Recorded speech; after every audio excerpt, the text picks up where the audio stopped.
नमस्कार, मैं शंभू कुमार सिंह और आप देख रहे हैं नेशनल दस्तक। सोचिए, सबसे बड़ी खबर आ रही है कि एक बार फिर से चीनी सैनिकों ने गुस्ताखी की है। वैसे भारत के जवानों ने करारा जवाब दिया है, मुंहतोड़ जवाब दिया है, लेकिन सवाल है कि अरुणाचल में भारत और चीन की भिड़ंत में कई भारतीय जवानों के घायल होने की सूचना है। 3 दिन पुरानी इस घटना को दबा कर रखा गया था। आज फिर से टेलीविजन चैनल पर खबर है। सवाल है कि हमारी सरकार कब लाल आंख दिखाएगी चाइना को। सोचिए, जब मनमोहन सिंह की सरकार थी तब किस तरह से ये लोग सवाल पूछते थे, सवाल उठाते थे, और अब हमारे 6 जवानों की बात हो रही है। कई मीडिया रिपोर्ट्स की माने तो 6 जवान जो हैं वो घायल हुए हैं। वहीं ये शानदार है कि भारतीय जवानों ने करारा जवाब दिया हो। अरुणाचल प्रदेश से आ रही खबरें चिंताजनक है। भारत और चीन सैनिकों के बीच बड़ी झड़प हुई है और सरकार ने देश को कई दिनों तक अंधेरे में रखा। जब शीतकालीन सत्र चल रहा है तो संसद को इसके बारे में क्यों नहीं बताया गया। असदुद्दीन ओवैसी ने सवाल पूछा है, तो क्या देश की सुरक्षा से सरकार खिलवाड़ कर रही है? अपनी छवि बचाने के लिए क्या सरकार जो है वो इस तरह की खबरों को दबा रही है? सवाल है कि जो प्रधानमंत्री कल तक कहते थे कि लाल आंख दिखाएंगे, वो अब इस पर सवाल क्यों नहीं उठा रहे हैं। तो सबसे बड़ी खबर बता रहा हूं कि एक बार फिर से चीन और भारतीय सेना के बीच झड़प हुई है। इस खबर को दबाया गया था। वैसे भारतीय सेना पर इस देश को फक्र है, वो मुंहतोड़ जवाब दे रहे हैं, करारा जवाब दे रहे हैं, लेकिन सवाल है कि सरकार जनता से चीजें छुपा क्यों रही है। वहीं दूसरी एक बड़ी खबर जो आज मैंने आपको बताया था कि किस तरह से बिहार में लगभग 5 एक ही ओबीसी में यादव कम्युनिटी के लोग की हत्या हुई है, और उसके बाद अब फिर से कटिहार में भूमिहार मोहन ठाकुर ने 7 यादवों की हत्या कर दी। मोहन ठाकुर खुलेआम धमकी दे रहा कि 20 विकेट और गिराएंगे, लेकिन प्रशासन सरकार सब चुप है। आखिर क्यों चुप है? कटिहार नरसंहार, सामाजिक न्याय पर पप्पू यादव ने जो कहा है जरूर सुनिए। तो पप्पू यादव वहां पहुंचे हैं, पप्पू यादव पहुंचे हैं। ये देखिए, आपको ये वीडियो सुनना चाहिए। मेरा बहुत क्लियर है, ऐसे अपराधियों को मरना चाहिए। जरूरत है भी सरकार ने यदि दियारा की आजादी के लिए लड़ाई नहीं लड़ा और न्याय नहीं दिया तो हम मनिहारी से दियारा की आजादी तो मुंगेर तक पैदल जाए। जिसकी जमीन होगी अधिकार उसी का होगा, जाति कोई हो। जिसका फसल हो काटेगा वही। हमने तो भैया, कल मैं पागल हो चुका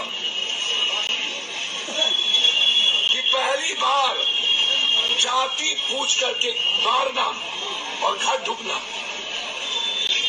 ये दुनिया के हिस्ट्री में सामाजिक न्याय की गवर्नमेंट, महागठबंधन की गवर्नमेंट, गरीब दलितों की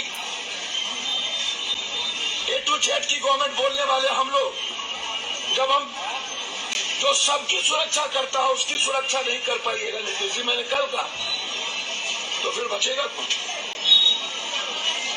यदि मोहन ठाकुर पर सरकार कार्रवाई नहीं होगा, या तो मरेंगे या तो मारेंगे, दो ही बात हो। चैलेंज है मेरे लिए कि मैं आज आपको बता दूं, हम कानून हाथ में नहीं लेंगे लेकिन छोड़ेंगे भी नहीं, और जो गवर्नमेंट उसको मारेगी उसको 2 लाख इनाम देंगे। जब बाघ की हत्या हो सकती है, पागल हाथी की हत्या हो सकती है, तो सिर्फ पागल आदमी की क्यों? जो आदमी इंसानियत के लिए खतरा हो उसको क्यों नहीं? किसी जाति को आप सूचक करके गाली कैसे दे सकते हैं? किसी जाति, कोई जाति, और जाति का करके आप किसी के। तो सोचिए, ये खबर दिखा रहा हूं आपको, बिहार से पप्पू यादव पहुंचे हैं। 7 लाश नहीं मिली अभी तक, आज तक। तो सोचिए, बिहार में जातीय नरसंहार हुआ है और टीवी अखबार में चुप्पी है। पप्पू यादव का ये बयान सुनिए। जरूरत है भी सरकार ने यदि दियारा की आजादी के लिए लड़ाई नहीं लड़ा और न्याय नहीं दिया तो हम मनिहारी से दियारा की आजादी तो मुंगेर तक पैदल जाए। जिसकी जमीन होगी अधिकार उसी का होगा, जाति कोई हो। जिसका फसल हो काटेगा वही। हमने तो भैया, कल मैं पागल हो चुका कि पहली बार जाति पूछ करके मारना और घर ढुकना, ये दुनिया के हिस्ट्री में सामाजिक न्याय की गवर्नमेंट, महागठबंधन की गवर्नमेंट, गरीब दलितों की A to Z की गवर्नमेंट बोलने वाले हम लोग, जब हम जो सबकी सुरक्षा करता है उसकी सुरक्षा नहीं कर पाई है रणनीति, मैंने कल कहा, तो फिर बचेगा कुछ? यदि मोहन ठाकुर पूछते और सरकार कार्रवाई नहीं होगा, या तो मरेंगे या तो मारेंगे, दो ही बात है। चैलेंज है मेरे लिए कि मैं आज आपको बता दूं, हम कानून हाथ में नहीं लेंगे लेकिन छोड़ेंगे भी नहीं, और जो गवर्नमेंट उसको मारेगी उसको 2 लाख इनाम देंगे। जब बाघ की हत्या हो सकती है, पागल हाथी की हत्या हो सकती है, तो फिर पागल आदमी की क्यों? तो सोचिए किस तरह से बिहार में जाति पूछकर, पप्पू यादव कह रहे हैं बिहार में जाति पूछकर यादव कम्युनिटी के 7 लोग की हत्या हुई है, 5 लोग की हत्या की आधिकारिक पुष्टि है। ये कह रहे हैं कि 7 लाशें अब तक नहीं मिली है। बिहार के कटिहार का मामला है ये, और चारों तरफ चुप्पी है। टीवी अखबार में देख रहा हूं मैं, वहां के लोकल न्यूज़पेपर पढ़ रहा हूं, वो लिख रहे हैं कि ये गैंगवार है और गैंगस्टर लोग मारे गए हैं, जबकि एक भी किसी दूसरे समुदाय के लोग की मौत नहीं हुई है। जानबूझकर मुझे रंजन यादव ने बताया वहां से कि आज भी उन इलाकों में जो मोहन ठाकुर नाम का शख्स है, जो सवर्ण समाज से आता है, वो टैक्स लेता है गाय भैंस के चरगाहे से। वही एक बड़ी खबर आ रही है गुजरात से, जहां पवन खेरा ने कॉन्फ्रेंस की है। आपको बता दें कि 11% एक्स्ट्रा वोटिंग हुई है। शाम 5 बजे के बाद 16 लाख से ज्यादा वोट पड़े हैं गुजरात में। ये खबर सुन लीजिए एक बार फिर से, फिर हम आपको आगे बताएंगे किस तरह की गड़बड़ियां हो रही है। चुनाव में 5 से 6 बजे के बीच में 16 लाख से ऊपर वोट गिरे। हम 182 सीटों का पूरा विश्लेषण कर रहे हैं। फॉर्म 17C अपने उम्मीदवारों से हमने इकट्ठे करके उसका आकलन कर रहे हैं। कुछ सीटों पर 11.55% वोट 1 घंटे में बढ़ गया, जो कि मानवीय रूप से संभव हो ही नहीं सकता है, क्योंकि एक वोट देने में कम से कम 60 सेकंड यानी कि 1 मिनट लगता है। और अगर आप ये आकलन करेंगे तो कुछ सीटों पर 25 से 30 सेकंड में एक वोट गिरा, संभव ही नहीं है। तो ये पूरी जो शिकायतें आई हैं, मीडिया ने भी छापी हैं, उसका हम विश्लेषण कर रहे हैं। इस दरवाजे पर दस्तक देनी है, इसका हम ये आकलन करने के बाद निष्कर्ष जो निकलेगा। तो सोचिए एक बड़ी खबर आ रही है कि गुजरात में 1 घंटे में 11% एक्स्ट्रा वोटिंग हुई है। 5 बजे के बाद 16 लाख से ज्यादा वोट पड़े हैं। कांग्रेस को देर सवेर याद आ रही है। और सोचिए यूपी में कानून का क्या हालत है, कानून व्यवस्था की, कि अमित शाह जी ने कहा था कि वहां बेटियां जो है गहने लाद कर घूम सकती हैं। गाजियाबाद में सरेआम, ये देखिए दिन में सड़क पर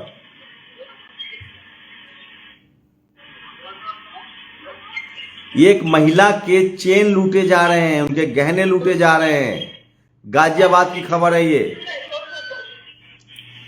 और वहीं आज संसद में दिन भर हंगामा हुआ, सबसे ज्यादा हंगामा हुआ। जिस तरह से पैसे लेके लोग भाग गए हैं देश से, उसको लेकर, और खुद बीजेपी के सांसद हैं, राज्यसभा सांसद है, बिहार के पूर्व मंत्री हैं, उन्होंने कहा है कि करप्शन बढ़ रहा है, 2000 नोट बंद होना चाहिए। देखिए यूरो के नोट के प्रचलन, ये मैं नहीं कह रहा हूं, बीजेपी के एमपी हैं। तक के भी नोट है।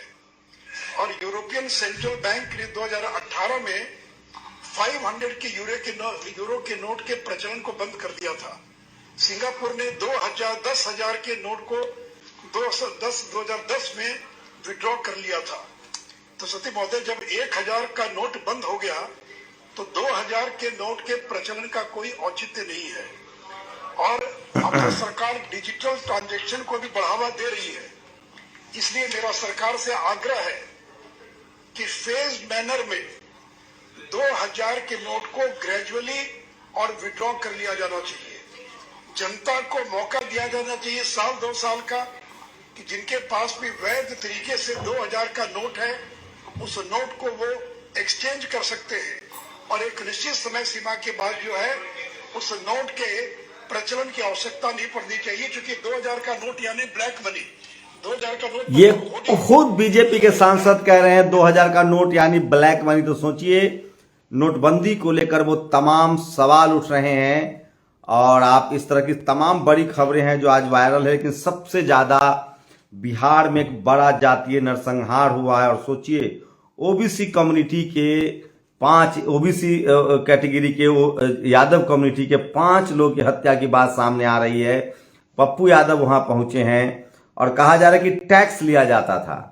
तो इस समय की सबसे बड़ी खबर है। सोचिए गलवान में जिस तरह से 3-4 बड़ी खबरें हैं जो आपको बताना जरूरी है, वहीं इस देश में लगातार अब तो जातीय हिंसा अपने चरम पर है और जिस तरह से कटिहार में हुआ है, सोचिए वहां के अखबार जो है लोकल, वो जो पीड़ित परिवार है उन्हीं को गुंडा कह रहे हैं। तो आप कल्पना कर सकते हैं अभी की सबसे बड़ी खबर आ रही है, चीनी सैनिक और भारतीय सैनिक के बीच झड़प हुई है। कुछ भारतीय सैनिक के घायल होने की पुष्टि है। 3 दिन तक खबरें दबा कर रखी गई थी। यह भी बड़ी खबर है इस समय की। वहीं दूसरी बड़ी खबर है, बिहार में जातीय नरसंहार हुआ है।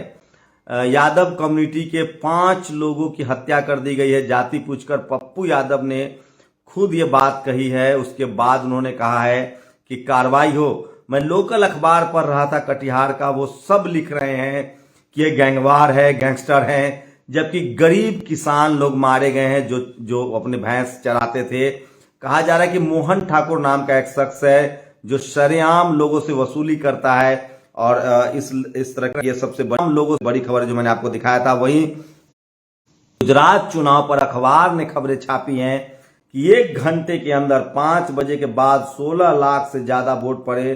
कुछ सीटों पर 1 घंटे में 11% तक ज्यादा वोटिंग हुई है। तो ये सबसे बड़ी खबर मैं आपको बता रहा हूं और इस तरह से लगातार ईवीएम की विश्वसनीयता खत्म हो रही है। और सोचिए कि बिहार में किस तरह से जातीय नरसंहार का दौर जो है वो शुरू हो रहा है। मैं फिर कह रहा हूं, इस देश में लगातार जातिवाद के खिलाफ आपको बोलना पड़ेगा, नहीं तो इस तरह के जातिवादी हिंसे जो है वो लगातार बढ़ रहे हैं। तो ये सबसे बड़ी खबर बता रहा था आपको। और सोशल मीडिया पर जो सारी बड़ी खबरें हैं, और इसलिए मैं कहता हूं कि सोशल मीडिया ही सच्चा मीडिया है, सोशल मीडिया ही बहुजन मीडिया है। बीजेपी एमपी ने 2000 के नोट बंद करने के लिए सलाह दी है प्रधानमंत्री को। और अरुणाचल प्रदेश में भारत चीन के सैनिकों के बीच झड़प की खबर है, कई सैनिक घायल हैं। दोनों तरफ से ये हाल है जब 1 महीना पहले प्रधानमंत्री की मुलाकात हुई थी। वैसे भारत के प्रधानमंत्री ने कहा था कि न कोई घुसा है न कोई घुसेगा। और सोचिए आभा शुक्ला फैंस लिखते हैं कि भारत चीन भिड़ंत में हमारे 6 जवान घायल, वे 300 थे और पूरी तैयारी से आए थे। लेकिन खबर यह भी है कि भारतीय जवानों ने करारा जवाब दिया है और चीन कभी अपनी कैजुअलिटी को बताता नहीं है। तो भारत के जो जवान हैं उस पर पूरा देश को भरोसा है, बहुत ताकतवर हैं हम लोग। भारत की जो सेना है उस पर सबको भरोसा है, मुंहतोड़ जवाब दिया है। लेकिन सरकार जो है वो खबरें छुपाती है, ये सबसे चिंताजनक बात है। और अंत में एक नितिन मिश्राम का ट्वीट है, देश की न्यायपालिका चंद जाति के कुछ घरानों से बनी है। हर बार उसी फैमिली के लोग जज बन रहे हैं, बाकी लोगों के लिए वहां कोई मौका नहीं है। बाप जज, बेटा जज, पोता जज, पोते का पोता जज, क्या है ये? जैसे बाप ने रिटायर होते वक्त बेटे का नाम जज बनने की वसीयत लिख दी है। एक नए जज की भर्ती हुई है और उनको लेकर लिखाया जा रहा है। देखिए, मिट न्यू सुप्रीम कोर्ट जज Amitabh Dutta, Dutta's father Salil Kumar Dutta was also a judge at Calcutta High Court and his brother-in-law Amitabh Roy is also former SC judge. I conclude my statement, all the evidence point toward faulty collegium system. I rest my case. तो सोचिए, और अब supreme court में मैं आपको जजों की स्थिति बता दूं, कैटेगरी वाइज कितने हैं। एसटी 0 है, ओबीसी का 1 है, शेड्यूल कास्ट के 2 जज हैं since last 70 years. SC ST OBC women 0 है। तो सोचिए, इस देश में जो किसान जातियां हैं, जाट, पटेल, मराठा, गुर्जर, कुर्मी, कोयरी, ये सब भी जज नहीं हैं। तो आप कल्पना कर सकते हैं कि भारत में किस तरह से वर्चस्ववाद है और तमाम लोगों को बराबर का मौका नहीं मिल रहा है। और इसके खिलाफ जब आप बात कीजिएगा तो वही लोग जो जातिवाद फैलाते हैं, जो तमाम सिस्टम पर कुंडली मार के बैठे हैं, दूसरे लोग को नहीं आने देते हैं, उनके पेट में दर्द होता है। उनको लगता है कि ये लोग बोल क्यों रहे हैं। हमारी पहली पीढ़ी है जो स्कूल कॉलेज जाती है, बातचीत करने लगी है, बोलने लगी है तो ये लोग गाली गलौज करते हैं। इनको नहीं अंदाजा है कि ये संविधान को मानने वाले लोग हैं, हम संवैधानिक दायरे में वाले लोग हैं और हम लोग इस तरह के हिंसा और गाली गलौज की बात नहीं करते हैं। सोचिए, हम लोग बुद्ध को मानने वाले लोग हैं, बाबा साहब के मानने वाले लोग हैं। बाबा साहब ने कहा कि हमें कोई भी अधिकार खून के बदौलत नहीं चाहिए। तो ये लोग हिंसा करते हैं, गाली गलौज करते हैं, हिंसा करके डराते हैं। लेकिन सोचिए कि अगर यही रिटेलिएट करने लगे लोग तो क्या होगा। मैं फिर कह रहा हूं कि भारत का जो SC ST OBC माइनॉरिटी और जो बहुसंख्यक आबादी है, जो किसान जातियां हैं, वो संवैधानिक दायरे में रहकर अपनी बात कहती है। पहचान कीजिए, जातिवादियों की एक बड़ी पहचान है, मैं लिख के दे सकता हूं। वो छूटते ही गाली गलौज करते हैं और मारपीट की धमकी देते हैं, क्योंकि उनके पास बहस के लिए फैक्ट नहीं है। वो पीड़ित नहीं, आरोपी समाज से हैं। तो इनका गाली गलौज को बहुत सीरियस लेने की जरूरत नहीं है। तो इस समय की सबसे बड़ी खबर है, बिहार में एक ही कम्युनिटी के, यादव कम्युनिटी के 5 लोग की हत्या हुई है। जातिवाद के नाम पर, जाति के नाम पर हत्या हुई है। पप्पू यादव की माने तो जाति पूछकर उन लोगों की हत्या की गई है और टीवी अखबार से खबरें गायब हैं। और सोचिए किस तरह से वहां के जो लोकल अखबार हैं वो इसको गैंगवार कह रहा है।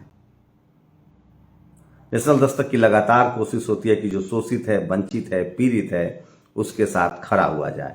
आज संसद में लगातार ईडी के दुरुपयोग पर सवाल पूछे गए और संजय सिंह, जो आम आदमी पार्टी के सांसद, उन्होंने साफ साफ कहा कि ईडी किसी भी भगोड़े को क्यों नहीं पकड़ पाई। विजय माल्या, नीरव मोदी, मेहुल चोकसी, क्या सिर्फ अपोजिशन के नेताओं के लिए इनकम टैक्स ईडी है?